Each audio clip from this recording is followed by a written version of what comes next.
Hi, Jeremy Crow here. In this video, I'm going to discuss a little bit about Gnosticism.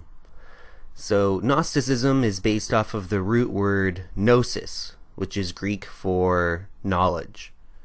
And this refers to not just book learning or information gathering, but actual direct experiential knowledge of something. So, for example, you can take a course, you can read books, you can watch videos, about sex, but until you've actually experienced sex, you don't fully understand what it's like. So that's the difference between information about something and direct experiential knowledge of something. Now, I use the example of sex because in Genesis, the scripture Genesis, the word knowledge or to know was used as a euphemism for sex. So, for example, Adam knew his wife Eve and she bore him a son, kind of thing. Or to know someone in the biblical sense of the term means to have had sex with them. Now this actually ties in with the tree of knowledge from that same scripture, which a lot of people, including myself, have seen a connection between the tree of knowledge and Eve being seduced into partaking of this tree of knowledge as sort of a sneaky way of saying that Lucifer had sex with Eve. But even that itself is yet another symbol of the creative force inherent within the human. Sex itself is the most powerful creative force that we have to create another life. That we have that power. And Lucifer symbolically initiates Eve into that knowledge, and then she goes and initiates Adam into that knowledge as well, and then she has two sons, Cain and then Abel. Cain being Lucifer's child and Abel being Adam's child. And that's why after Abel was killed, they needed a replacement, because that way Adam can still have a lineage, if you look at the actual what happens with the Cain's lineage and the Seth lineage, which was the son that they had to replace Abel, all of Cain's descendants ended up becoming founders of arts and sciences and civilizations, and Cain himself even founded a city.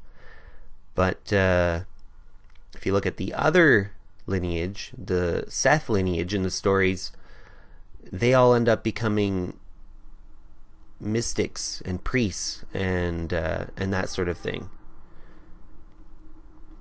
So, gnosis is about knowledge and gaining knowledge rather than having faith as the key component to your salvation or good works.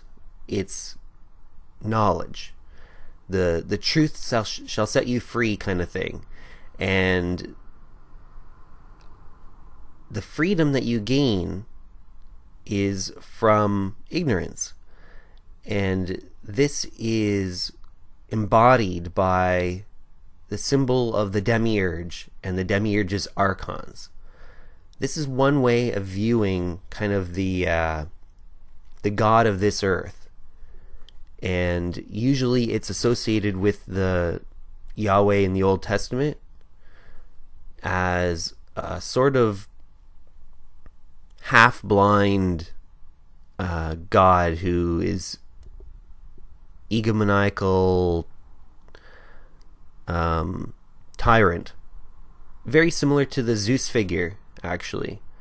And the serpent is seen as a Promethean heroic figure of giving the humans the knowledge that they needed to become their true potential. And this is not something that the ruling powers that be want to happen.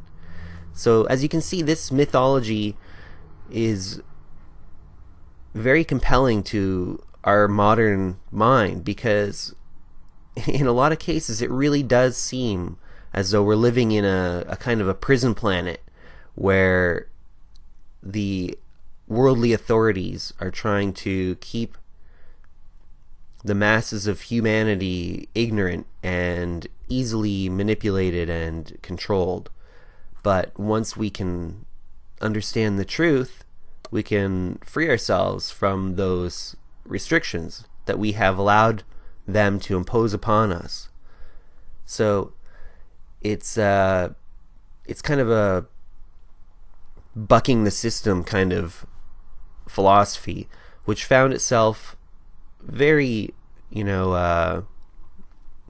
found very fertile ground in early Christianity, but eventually was, snuffed out by the Catholic movement, although it did go underground and did make several recurrences, such as, for example, the Cathars is probably the most famous large-scale Gnostic movement.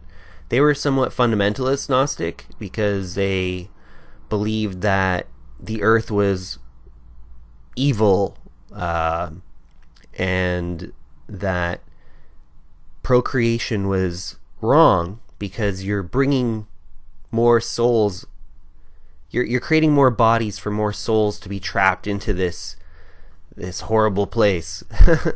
But in a more Luciferian understanding of it, or left-hand path, or you could even say bodhisattva kind of ideal, is not to try and escape the physical world, but to perfect it, to kind of raise it up or eliminate that ignorance factor. At least not, I guess ignorance cannot be eliminated, but it can be, right now it's institutionalized, it seems, and it seems that it always has been institutionalized, that we're supposed to be ignorant and we're not supposed to look into certain areas of knowledge. But the Gnostic seeks that forbidden knowledge. Now, I'd just like to give you a few movie recommendations, because there's a lot of great movies out that really embody that Gnostic myth. And the first one I have to say would be The Matrix. And especially the first movie, but if you watch the other two movies as well, you get a much deeper variant of the whole Gnostic myth. The first movie is more Manichaean or dualistic, but then that dualism starts to resolve itself as you get through the trilogy. Dark City is another great one. It's a standalone movie, and there's the others, the strangers they call them, and if you haven't seen that one, definitely check it out. Pleasantville is excellent. It's kind of a comedy, and these two siblings, brother and sister, end up getting sucked into this hyper real Leave It to Beaver type universe, and they end up becoming the liberating force, which is also in a sense a corrupting force. So definitely check that one out as well. And Truman Show is another comedy, but it does still embody that whole Gnostic myth. So check those out. Hope you like this video, and I'll keep doing some more of these. Thanks.